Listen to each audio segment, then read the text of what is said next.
नाज़रीन आदाब, आप देख रहे हैं आलमी सहारा। वक्त हो गया है खबरनामे का। खबरनामा शुरू करने से पहले आइए देखते हैं आज की सुर्खियां।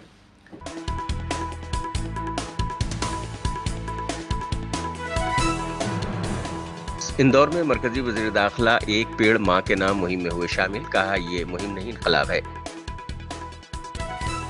मरकजी वजीर ने ओलंपिक बेदारी दौड़ को दिखाई हरी झंडी। बच्चों को खेल के मैदान में आगे लाने के लिए वालिदैन से की अपील। महकमे मौसमियात ने मानसून के बताए हालात। कर्नाटक, केरल, कोंकण, गोवा में रेड अलर्ट। दिल्ली एनसीआर में होगी हल्की बारिश। करबला के 72 नफूसे कुदसिया की याद में अज़ादारी का सिलसिला जारी। करबला मयूर विहार से ताबूत हुआ बरामद। और साबिक अमेरिकी सदर डोनाल्ड ट्रंप पर जानलेवा हमले में ट्रंप हुए जख्मी। आलमी रहनुमाओं ने की हमले की मजम्मत।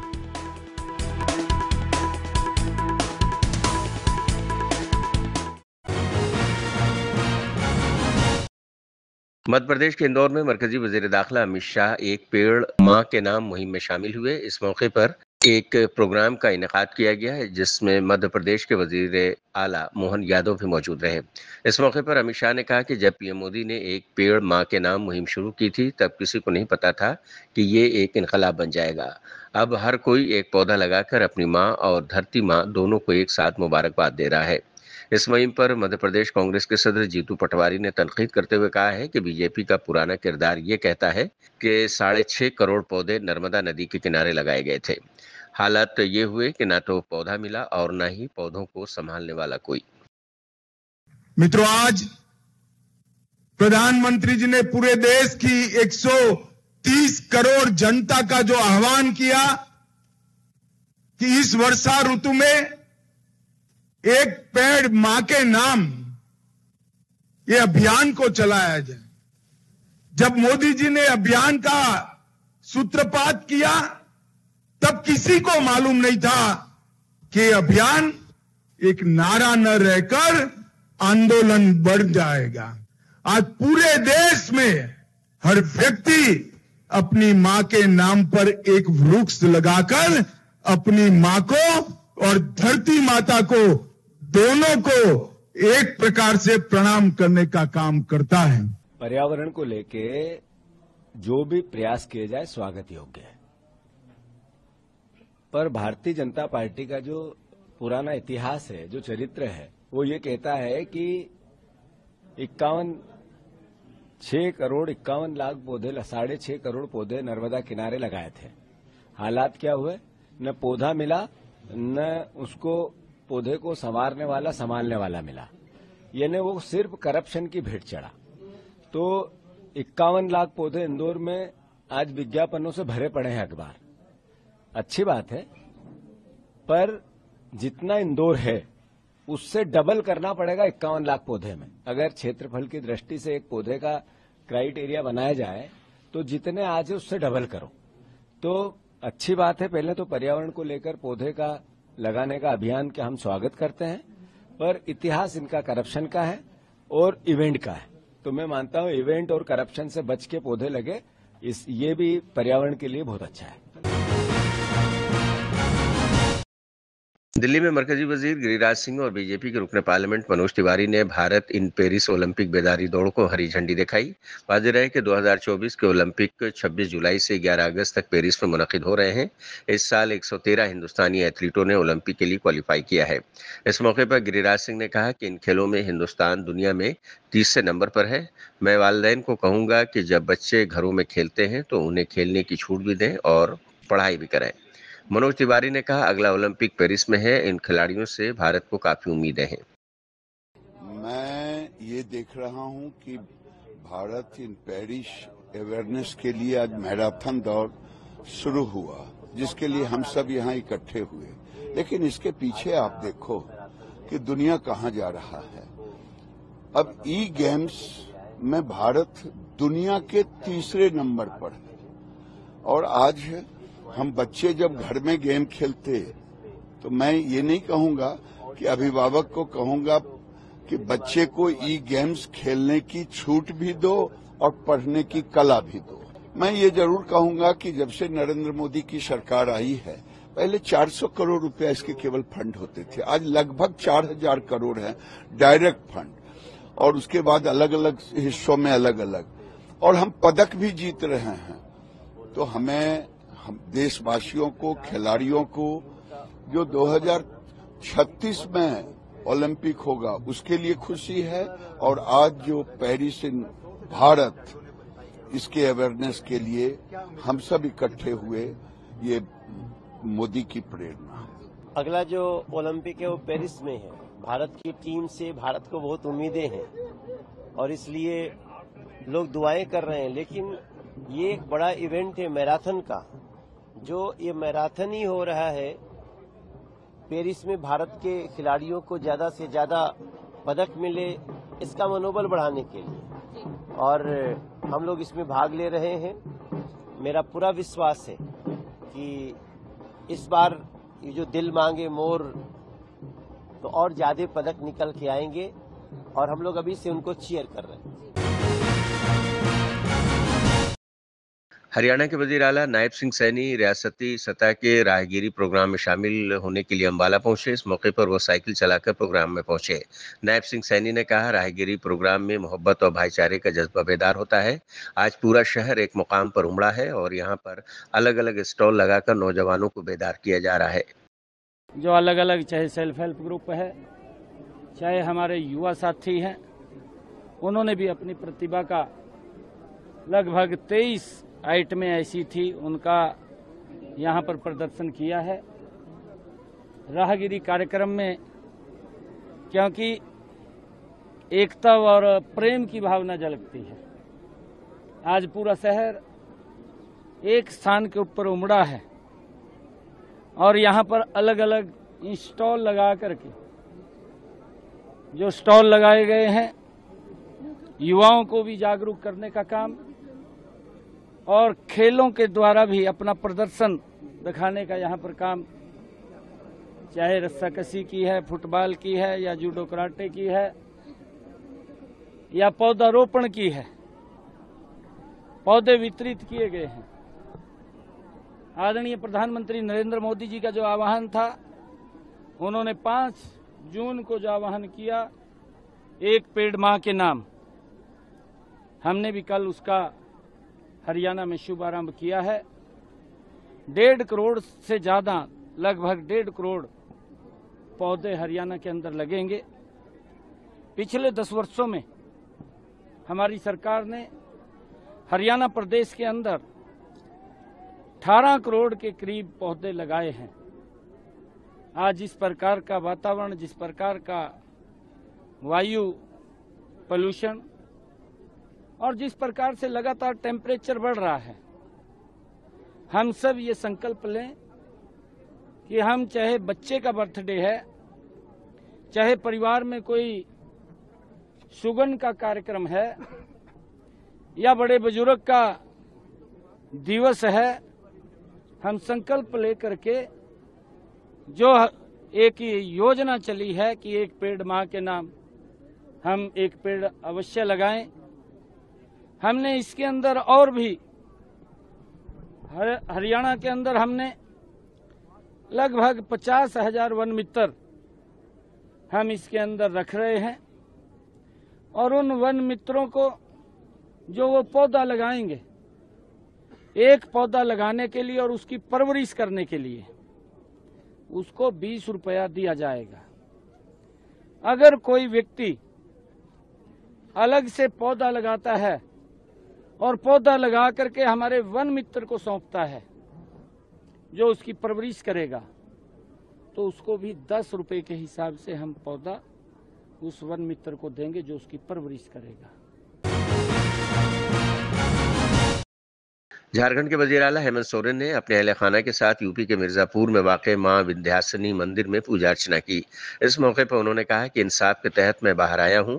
हमारी जो लड़ाई है उसे हम जारी रखेंगे। हम मुल्क के जरूरतमंद लोगों के लिए है। विगत कई महीनों तक जेल में था और जेल में जाने के बाद जिस तरीके की मनस्थिति बनती है और कैसे लोगों को झेलना पड़ता है, अंतर्गतवाद न्याय प्रक्रिया के तहत आज हम बाहर आए और थोड़ा माँ का आशीर्वाद, क्योंकि हमें जरूर ऐसी ताकत से बल मिलता है, इनके आशीर्वाद से हमें बल मिलता है और जो हमारा संकल्प है, जो हमारी लड़ाई है, उसको हम जारी रखेंगे। उपचुनाव में इंडिया गठबंधन अच्छी पेशकश की है, क्या कहेंगे? देखिए, ये सब देश की जनता का निर्णय है और हम लोग इस देश के जरूरतमंद लोगों के लिए समर्पित रहते हैं। लोग अपनी अपनी बातें रखते हैं। देश की जनता को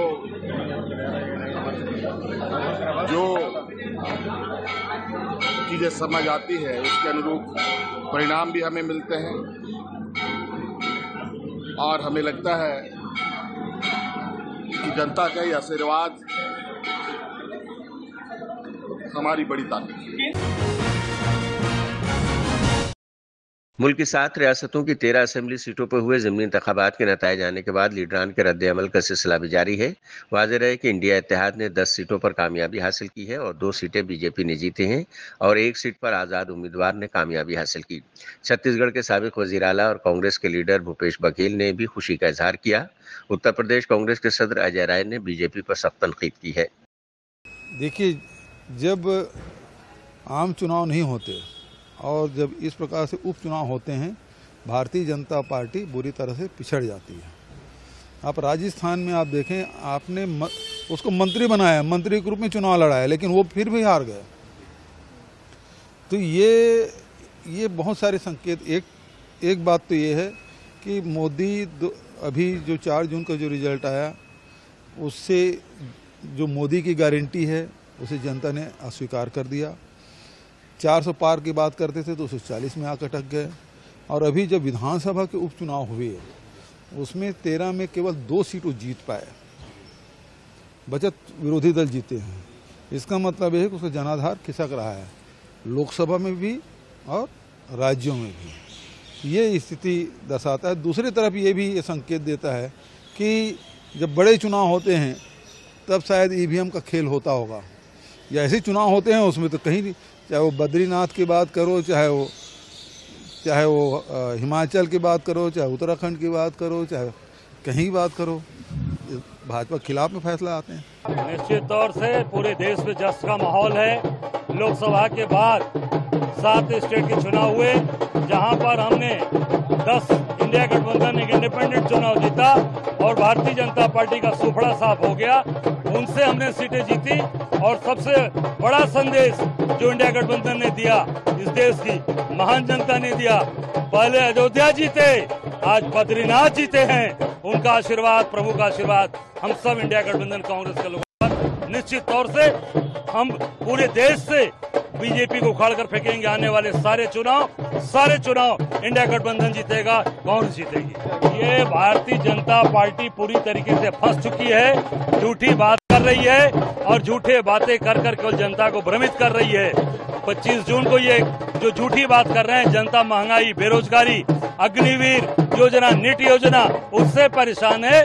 आज सारे लोग दुखी हैं। ये पूरी जनता आज उसका जवाब उन्होंने आज 7 स्टेट के चुनाव में दे दिया कि संविधान के साथ कौन है और संविधान का विरोधी कौन है, यह जनता ने साबित कर दिया हिंदुस्तान। आज पहले उनके मंत्री ने कहा, मोती सिंह जी ने, आज उनके विधायक, सिटिंग विधायक रमेश मिश्रा ने कहा कि पूरी तरीके से भारतीय जनता पार्टी जा रही है, अब आने वाली नहीं है।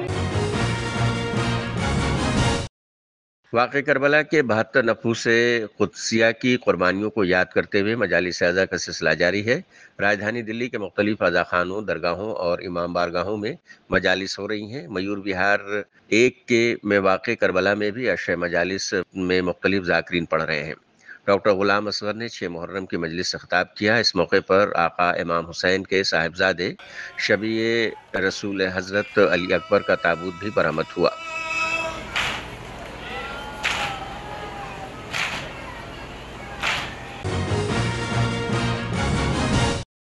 दिल्ली में महकमे मौसमियात ने आईएमडी के साइंसदान डॉक्टर नरेश कुमार ने कहा है कि आज से मानसून नीचे की तरफ शिफ्ट हो रहा है। आने वाले दिनों में कर्नाटक, केरल, कोंकण, गोवा के लिए हम रेड अलर्ट जारी कर रहे हैं। दिल्ली एनसीआर की बात करें तो वहां पर कल तक हल्की बारिश होगी। दिल्ली के लिए कोई अलर्ट नहीं है। देखिए, अगर आप उत्तर भारत की बात करें, कल तक क्या था, जो मानसून ट्रफ का जो पोजीशन था वो नॉर्मल से नॉर्थ की तरफ था। अगर मैं इस पिक्चर के माध्यम से समझाना चाहूं, मानसून जनरली जो नॉर्मल पोजीशन होता है गंगानगर से कलकत्ता तक होता है, तो अभी ये नॉर्थ में था।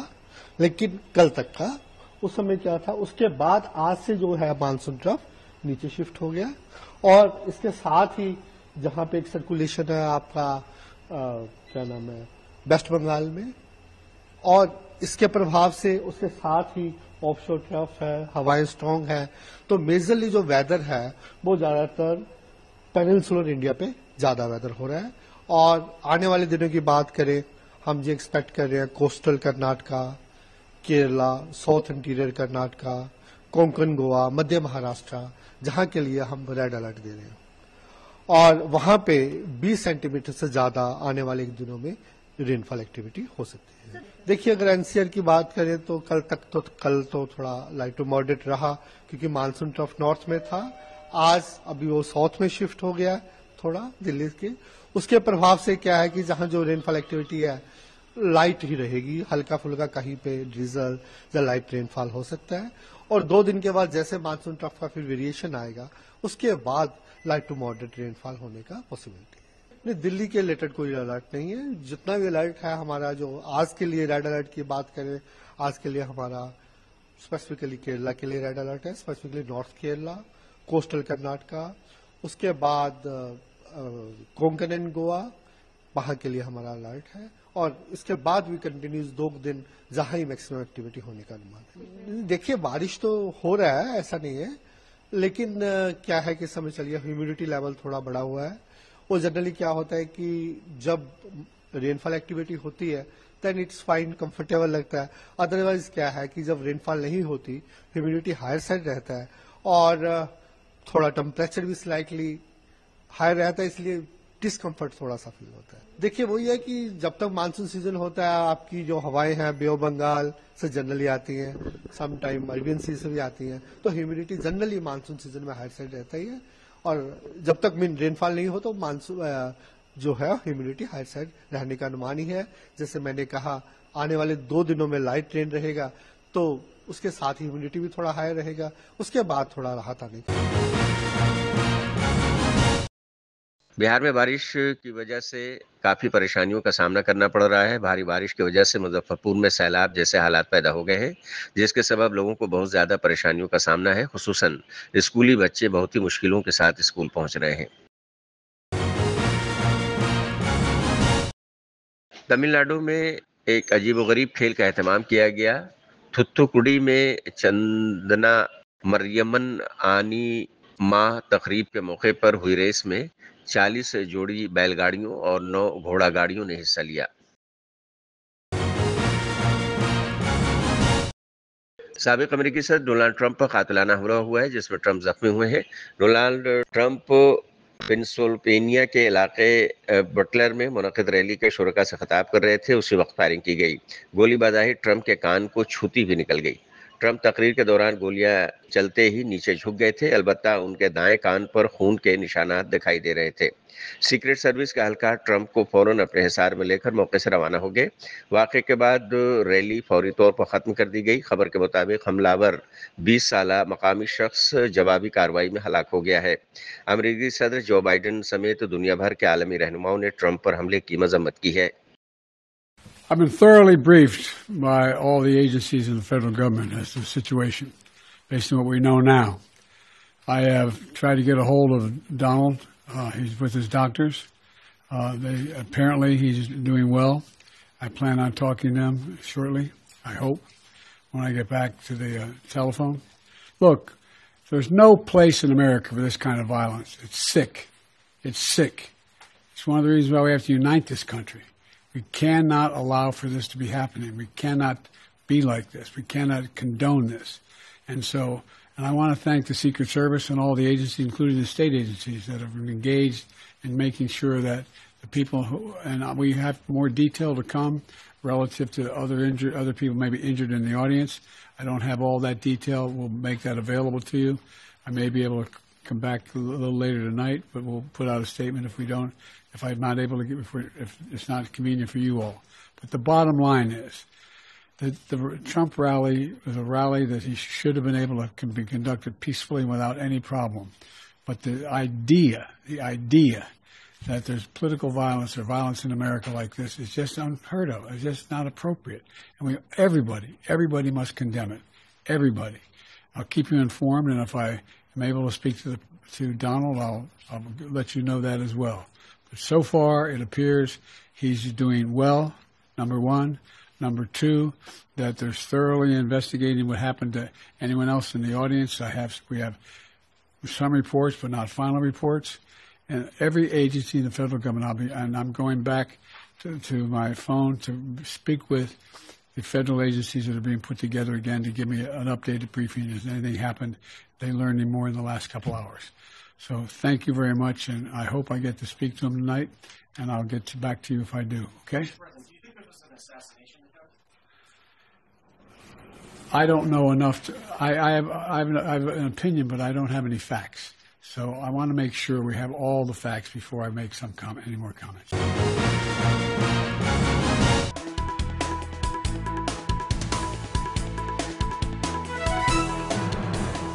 इंदौर में मरकजी वजीर दाखिला एक पेड़ मां के नाम मुहिम में हुए शामिल। कहा ये मुहिम नहीं इनकलाब है। मरकजी वजीर ने ओलंपिक बेदारी दौड़ को दिखाई हरी झंडी। बच्चों को खेल के मैदान में आगे लाने के लिए वालिदैन से की अपील। महकमे मौसमियात ने मानसून के बताए हालात। कर्नाटक, केरल, कोंकण, गोवा में रेड अलर्ट। दिल्ली एनसीआर में होगी हल्की बारिश। करबला के 72 नफूसे कुदसिया की याद में अज़ादारी का सिलसिला जारी। करबला मयूर बिहार से ताबूत हुआ बरामद। और साबिक अमेरिकी सदर डोनाल्ड ट्रंप पर जानलेवा हमला। हमले में ट्रंप हुए जख्मी। आलमी रहनुमाओं ने की हमले की मजम्मत।